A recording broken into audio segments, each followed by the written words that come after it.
प्रेरित चरित्र अध्याय 2 पद संख्या 1 से 4 तक। जब पेंतकोस्त का दिन आया और सब शिष्य एक स्थान पर इकट्ठे थे, तो अचानक आंधी जैसी आवाज आकाश से सुनाई पड़ी और सारा घर जहां वे बैठे हुए थे गूंज उठा। उन्हें एक प्रकार की आग दिखाई पड़ी जो जीवों में विभाजित होकर उनमें से हर एक के ऊपर आकर ठहर गई। वे सब पवित्र आत्मा से परिपूर्ण हो गए और पवित्र आत्मा द्वारा प्रदत्त वरदान के अनुसार भिन्न भिन्न भाषाएं बोलने लगे। क्रिस्त में प्यारे भाइयों और बहनों, पेंतिकोस्त को कलीसिया का जन्मदिन भी कहा जाता है। पेंतिकोस्त दरअसल यहूदी जनता का एक त्योहार है। यहूदी 7 पर्व मनाते हैं और उसमें से 3 पर्व के लिए यहूदी यरूशलेम के मंदिर आता है। यह पर्व पास्का पर्व के 50वें दिन मनाया जाता है और इस दिन यहूदी अपने अनाज का पहला हिस्सा प्रभु को अन्न बलि के रूप में चढ़ाया जाता है। प्रभु यीशु स्वर्गारोहण के समय अपने शिष्यों को आदेश दिए थे कि वे यरूशलेम में इकट्ठे बैठकर प्रार्थना करनी चाहिए। प्रेरित चरित्र अध्याय 1 पद संख्या 14 में हम देख सकते हैं कि माता मरियम के साथ शिष्यगण बैठकर प्रार्थना कर रहे थे और आंधी तूफान की आवाज में, जीप के रूप में, अग्नि के रूप में पवित्र आत्मा उन पर आ बसा और वे सभी पवित्र आत्मा के वरदानों से परिपूर्ण हो गए। यह कलीसिया का पहला पेंतकोस्त था जहां पे पवित्र आत्मा की शक्ति प्रत्यक्ष रूप से हम देख सकते हैं। मत्ती के सुसमाचार अध्याय 16 पद संख्या 18 एवं 19। मैं तुमसे कहता हूँ कि तुम पेत्रस अर्थात चट्टान हो और इस चट्टान पर मैं अपनी कलीसिया बनाऊंगा और अधोलोक के फाटक इसके सामने टिक नहीं पाएंगे। मैं तुम्हें स्वर्ग राज्य की कुंजियां प्रदान करूंगा। यह वचन प्रभु यीशु सिमोन को देखकर कहता है। प्रभु यीशु ने सिमोन को कलीसिया का मुखिया बनाया था और कलीसिया की जब स्थापना की थी, सबके सामने उनको इसका प्रमुख बनाया था। संत पौलुस का कुलोसियों के नाम लिखा पत्र अध्याय 1 पद संख्या 18 में हम देखते हैं, संत पौलुस कहता है कि क्रिस्त ही कलीसिया का शीर्ष है। और संत पौलुस कुरिन्थियों के नाम पहला पत्र अध्याय 12 पद संख्या 27 में कहते हैं, इसी तरह आप सब मिलकर मसीह का शरीर है और आप में से प्रत्येक उसका अंग है। यानी कलीसिया का शीर्ष क्रिस्त है, यीशु है और उसका अंग हम और आप हैं। कलीसिया का शीर्ष प्रभु यीशु क्रिस्त है और उसका शरीर, उसका अंग आप और हम हैं।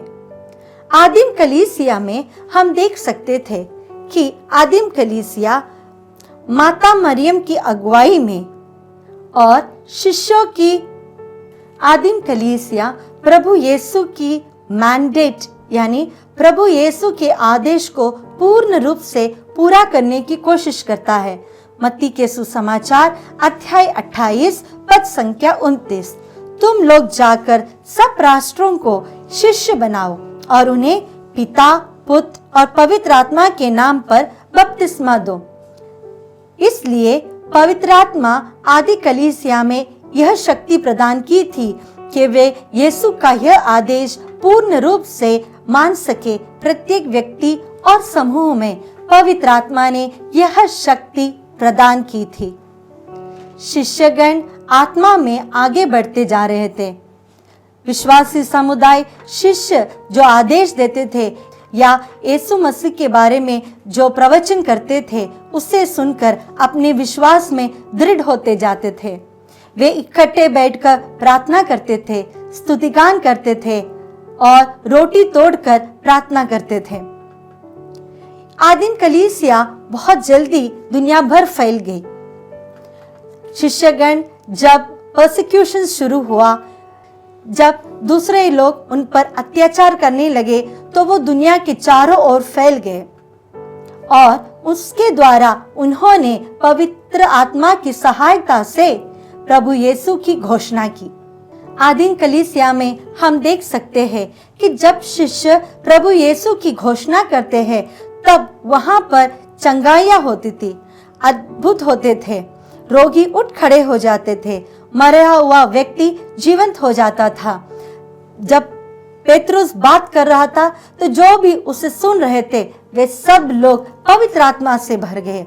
पवित्र आत्मा की शक्ति हमें आदिम कलीसिया में बहुत अच्छी तरह देखने को मिलता है। लेकिन आज कलीसिया में हम क्यों पवित्र आत्मा का यह सामर्थ्य नहीं देख पाते हैं? प्यारे भाई और बहनों, पवित्र आत्मा ईश्वर है। वो आदि में और अंत तक एक ही है, उसमें कोई बदलाव नहीं हुआ है। वह हमेशा एक ही रहा है और जिस तरह कलीसिया का शीर्ष क्रिस्त है, तो पवित्र आत्मा उसका संचालन केंद्र। लेकिन वह शक्ति आज हम कलीसिया में नहीं देख पाते हैं। कलीसिया की स्थापना के बाद 2000 वर्ष बीत गए। कई राज्य आए, कई सम्राट आए, कई विरोधी आए, सब इस कलीसिया से टकराए, लेकिन कलीसिया चट्टान की तरह रुकी। उसमें कोई दरार नहीं आया, वो कहीं नहीं गिरा। आज जब माँ कलीसिया एक बहुत दुखद समय से निकल रही है, कई लोग या फिर माँ कलीसिया के बच्चे ही माँ कलीसिया के बारे में गलत कहते हैं। वे प्रश्न उठाते हैं और ऐसी बातें मीडिया में डालकर उत्सव मनाते हैं। छोटी छोटी गलतियां भी पुरोहितों का और धर्म बहनों का या कलीसिया से जुड़े कोई भी व्यक्ति का आज हम जब भी देखते हैं तो हम उसका एक बहुत बड़ा उत्सव बनाते हैं। प्रत्यक्ष रूप में आत्मा हम सब में है, आत्मा हम सब में संचालित है, लेकिन जब कलीसिया अंदर से ही बिखरना शुरू करे तो कलीसिया में पवित्र आत्मा की शक्ति पूर्ण रूप से नहीं हो पाती है। प्यारे भाई और बहनों, हर एक पुरोहित और हर एक धर्म बहन एक परिवार से आए हुए हैं। हमने भी अपना परिवार कई वर्षों पहले छोड़ दिया था यह संन्यास लेने के लिए, लेकिन मेरे माता पिता के सभी गुण अवगुण मुझ में हैं। सभी पुरोहित और सभी धर्म बहनें भी ऐसे ही है। यह सच है कि हम कई सालों का फॉर्मेशन करते हैं, लेकिन जो कुछ हमारे रक्त में है वो हमारे रक्त से कभी नहीं निकल जाता। क्या माँ अपने बच्चों को 10 साल 20 साल का फॉर्मेशन नहीं देती? क्या उनमें कमियां नहीं होती? क्या कोई माँ जब अपने बेटे या बेटी की बुराई सुनती है तो तालियां मारकर ढिंडोरा पीटती है? या फिर जब पड़ोसन आकर अपनी बेटे या बेटी के बारे में बुराई बोलती है तो माँ उसे जाकर सब जगह बता देती है, व्हाट्सएप में डाल देती है? माँ अपने बेटे या बच्चों की गलतियों को करेक्ट करती है, लेकिन यह अच्छी बात नहीं कि उसे व्हाट्सएप में या मार्केट में ढिंडोरा पीटे। कुरिन्थियों के नाम पहला पत्र अध्याय 12 पद संख्या 26 और 27।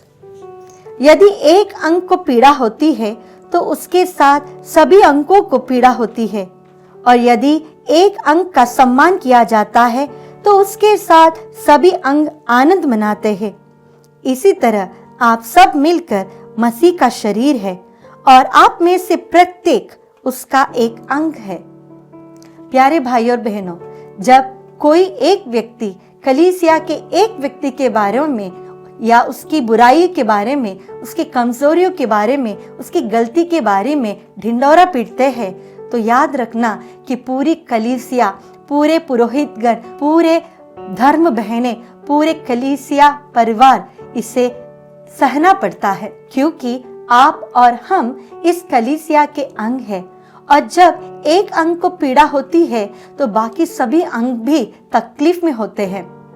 संत पौलुस कहता है कि हम सभी ईश्वर के घराने के सदस्य हैं। एक घर का एक व्यक्ति के बारे में अगर कुछ गलत हो तो हम उसे, अगर हम सब एक ही घराने के सदस्य हैं, तो हम सब एक ही शरीर के अंग हैं, तो हम एक एक अंग अगर पवित्र आत्मा से पूर्ण हो तो यह शरीर पूर्णता तक पहुंचेगी। अगर पूरे अंगों में यानी पूरे व्यक्तियों में पवित्र आत्मा का संचालन हो, तब ही कलीसिया पूर्ण रूप से पवित्र आत्मा का संचालन दुनिया के सामने दिखा सकती है।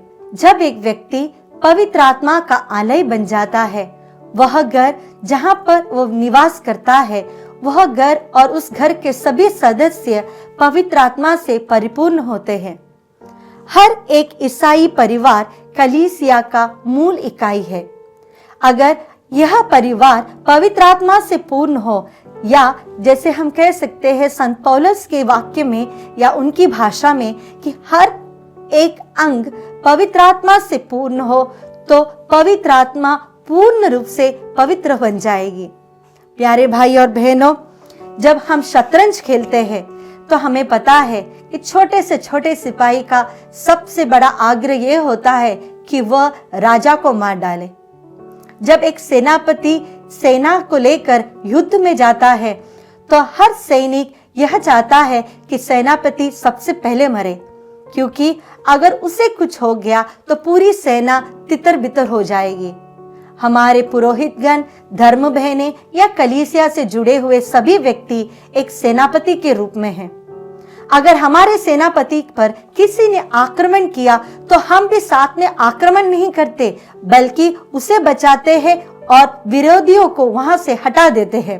प्यारे भाई और बहनों, जब आदिम कलीसिया को पता चला कि पेत्रुस कारागृह में है, तो आदि कलीसिया के सभी ईसाई जन, सभी विश्वासी बैठकर दिन और रात पेत्रुस के लिए प्रार्थना करते थे। हम भी आज उसी कलीसिया के अंग हैं। हम में से कितने लोग संत पापा, हमारे बिशप स्वामी, हमारे पुरोहित, हमारे धर्म बहनें, हमारे पल्ली से जुड़े हुए लोगों के लिए प्रार्थना करते हैं?